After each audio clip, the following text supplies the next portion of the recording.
सरगर्मी का ऐलान, मोटरसाइकिल की डबल सवारी पर पाबंदी खत्म करने का ऐलान। पब्लिक ट्रांसपोर्ट वैक्सीनेशन सेंटर तक नकलो हरकत कर सकेगी। रेस्टोरेंट्स और दूध दही की दुकानों पर पाबंदी नहीं होगी। तर्जुमान सिंध हुकूमत मुर्तज़ा वहाब की प्रेस कॉन्फ्रेंस, कहा अपने मुलाजिमीन की 100% वैक्सीनेशन कराने और गाइडलाइंस पर अमल करने वाली इंडस्ट्रीज को काम करने की इजाजत होगी। महकमा दाखिला का नोटिफिकेशन NCOC से मुशावरत करके जारी किया गया। असद उमर और डॉक्टर फैसल से भी मुशावरत हुई। बाद में वफाकी वज़ीर इत्तलात ने मुतनाज़ बयान दिया कि सूबे को लॉकडाउन का इख्तियार नहीं था।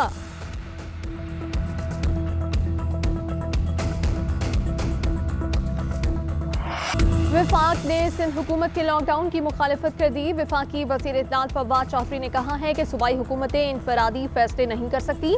कराची में कर्फ्यू जैसे हालात नहीं होने चाहिए। लॉकडाउन से आम लोगों का रोजगार छिन जाएगा। सिंध हुकूमत फौरी तौर पर इंडस्ट्री खोले। अगर SOPs पर अमल दरामद किया होता तो आज ये हालत ना होती। जब मईशत ऊपर जा रही है तो लॉकडाउन करना नामुनासिब है।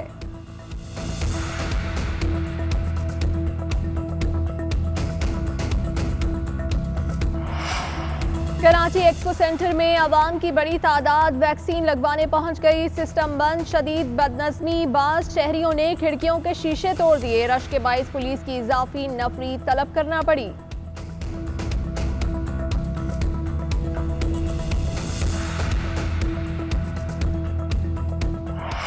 ट्रांसपोर्ट बंद कर दी, डबल सवारी पर पाबंदी लगा दी। लोग वैक्सीन लगवाने के लिए जाएंगे कैसे? क्या वैक्सीनेशन सेंटर्स बनाए? क्या रोजगार बंद करके रिलीफ का इंतजाम किया गया? छोटा कारोबार करने वालों के क्या इकदाम उठाए? MKM ने सवालात उठा दिए। फैसल सब्जवारी कहते हैं एक्सपो सेंटर के बाहर कोरोना से बचाव नहीं, फैलाव हो रहा है। बैरून मुल्क से डेल्टा वेरिएंट आया और सिंध हुकूमत को पता ही नहीं वो लोग कहाँ गए। वैक्सीन के लिए बजट मुख्तस किया, 6 अरब राशन के लिए रखे, इसका ऑडिट कराया जाए। पुलिस लॉकडाउन को चांद रात समझेगी तो कोरोना नहीं रुकेगा।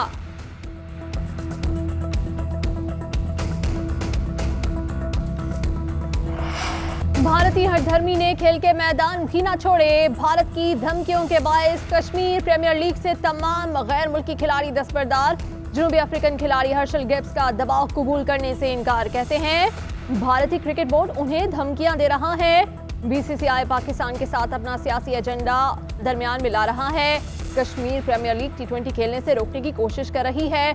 सोशल मीडिया सार्फिन की भी भारतीय रवैये की मजम्मत। PCB का ICC के मुतादिद मेंबरान को कश्मीर प्रीमियर लीग पर असरअंदाज होने पर इज़हार बरहमी। PCB के मुताबिक BCCI ने खिलाड़ियों को कश्मीर प्रीमियर लीग में शिरकत से रोककर खेल को बदनाम किया। कश्मीर प्रीमियर लीग PCB से मंजूर शुदा इवेंट है। BCCI ने एक बार फिर ICC अरकान के ज़ाती मामलात में मुदाखलत की। BCCI का रवैया स्पिरिट ऑफ क्रिकेट के खिलाफ और नाकाबिल कबूल है। ये मामला ICC के मुनासिब फोरम पर उठाएंगे।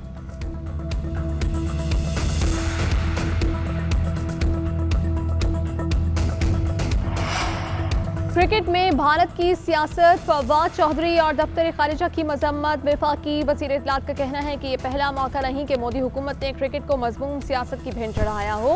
हर्षल गिब्स पर कश्मीर लीग में हिस्सा न लेने के दबाव उस पुरानी रविश का तसलसल है। कश्मीर की जदोजहद को ऐसे इकदाम से नुकसान नहीं, फायदा ही होगा। तर्जुमान दफ्तर खारिजा ने कहा कि क्रिकेट पर भारत की सियासत की जितनी मजम्मत की जाए कम है। कश्मीरी नौजवानों को ड्रेसिंग रूम में बड़े नामों के साथ बैठने से महरूम करना अफसोसनाक है। शहरयार आफरीदी कहते हैं भारत ओछी हरकतों से बाज रहे, दुनिया उनके झांसे में नहीं आएगी।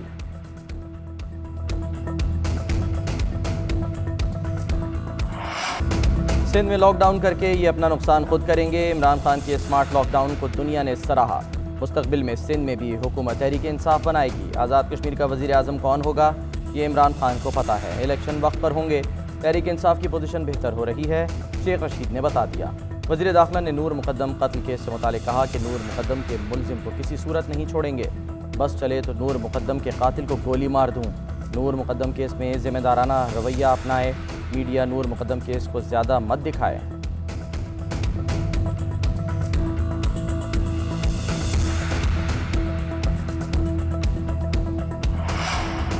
शहबाज शरीफ के क़यादत छोड़ने की बातों में सदाकत नहीं, वो पार्टी के साथ हैं और रहेंगे। राना सनाउल्लाह का सियालकोट ज़िमनी इलेक्शन चोरी कराने का इल्ज़ाम। कहा सियालकोट का ज़िमनी इलेक्शन प्रिजाइडिंग अफसरों के जरिए चोरी किया गया।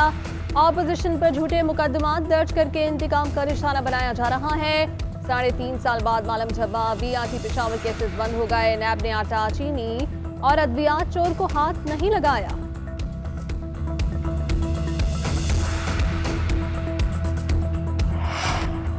सिंध के लोग तब्दीली चाहते हैं, उन्हें एक मुतबादिल फराहम किया जाएगा। जिस दिन सिंध के अवाम कायल हो गए वहाँ भी तब्दीली देखेंगे।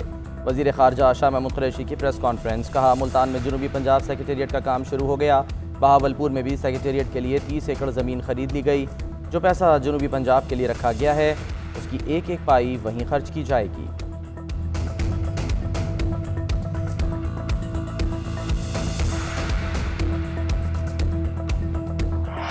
सिंध में लॉकडाउन का पहला रोज सूबे भर के शहरों में दुकानें और मार्केट्स बंद। लॉकडाउन से दिहाड़ीदार मजदूर परेशान, कहीं SOPs पर अमल दरामद और कहीं नजरअंदाज। लॉकडाउन के पहले दिन सड़कों पर ट्रैफिक मामूल से कम, शहरियों से घरों से बाहर निकलने पर पूछगछ।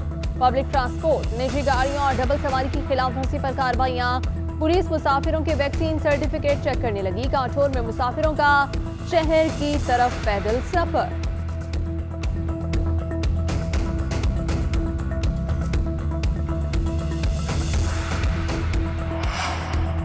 दुकानों से कोरोना बढ़ रहा है, सियासी जलसों से नहीं। ताजिरों का सिंध हुकूमत से लॉकडाउन पर नजरसानी करने का मुतालबा। कराची ताजिर एक्शन कमेटी की लॉकडाउन के खिलाफ प्रेस कॉन्फ्रेंस। कहा, कोरोना वबा का सारा मलबा ताजिरों पर डाला जा रहा है। रिलीफ के वादे वफा नहीं हुए, हमसे ताउन मांगा जा रहा है लेकिन सिंध हुकूमत खुद करने को तैयार नहीं। चीफ जस्टिस नोटिस लें और कारोबार खोलने का हुक्म दें। ईद के रोज़ तक लॉकडाउन खत्म करें वरना हम दुकानें खोलने पर मजबूर होंगे।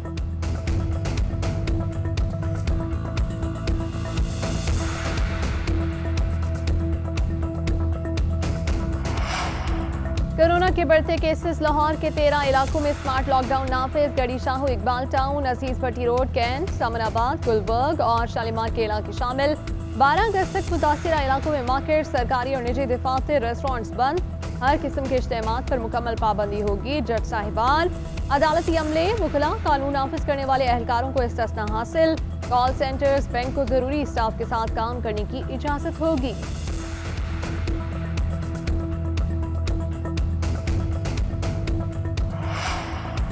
इस्लामाबाद और लाहौर समेत मुल्क के मुख्तलिफ शहरों में मानसून की बारिशें जारी। लाहौर में बारिश के बाद नशेबी इलाके ज़ेर आब आ गए, शहरियों को मुश्किलात। इस्लामाबाद में सैलाब के खतरे के पेश नज़र 4 मकामात पर रिलीफ कैंप कायम। गज़र में बदसवात ग्लेशियर सिरकने से लैंड स्लाइडिंग, 10 मकानात मुतासर। तत्ता पानी के मकाम पर लैंड स्लाइडिंग से शाहराह कराक्रम का 120 फुट हिस्सा बुनियाद से कट गया। 9 अजला का ज़मीनी राब्ता मुनक़ता। गिलगित बल्तिस्तान के मुख्तलिफ इलाकों में नदी नालों में तुग़यानी। बगरोट में सैलाब के बायस रोड तबाह। दुल्हन की रुखसती पैदल दरिया उबूर करके की गई। बाबूसर नारान नेशनल हाईवे को ट्रैफिक के लिए बहाल कर दिया गया।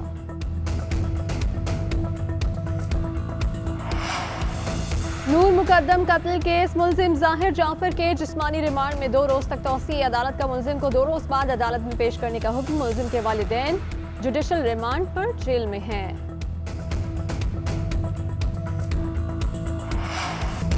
महंगाई के सताए अवाम पर महंगाई का एक और वार। हुकूमत ने पेट्रोलियम की कीमत में एक बार फिर इजाफा कर दिया।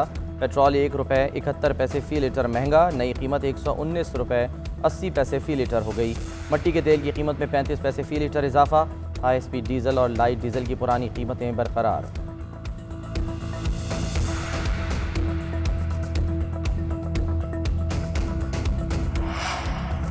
ऑपोजिशन लीडर शहबाज शरीफ ने कहा है कि महंगी तरीन LNG की खरीदारी दिन दिहाड़े डाका है। हुकूमत सस्ती तरीन गैस खरीदने में फेल हुई।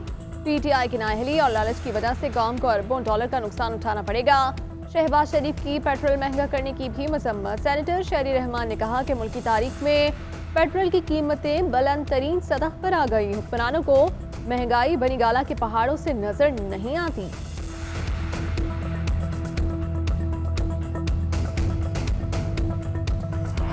और अजीम गुलकार मोहम्मद रफ़ी की आज 41वीं बरसी। मद्दाह आज भी उनके गाए गीतों के दिल दादा।